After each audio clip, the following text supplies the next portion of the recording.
Sinunog ng mga otoridad ang mga halamang marijuana na nagkakahalaga ng 4,600,000 pesos sa Barangay Lukong, Tinglayan, Kalinga nito lamang 5 at 6 ng Pebrero taong kasalukuyan.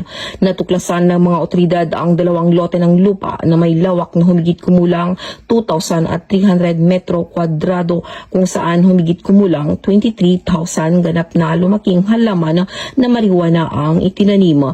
Sinira ng Philippine Drug Enforcement Agency Cordillera Kalinga Provincial Office at PNP Drug Enforcement Group. Kasama rin ang PNP Special Action Force at 1503rd Maneuver Company Region Mobile Force Battalion at Tinglayan Municipal Police Station na ang lahat ng nasabing mga halaman.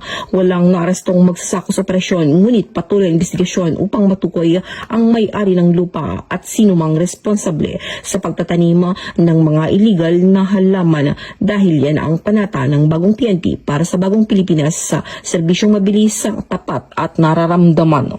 Mula dito sa Riyon ng Cordillera, ako ang inyong PNN Correspondent, Police Master Sergeant Lenny Valerio, alagad ng batas, tagataguyod ng Balitang Pulis.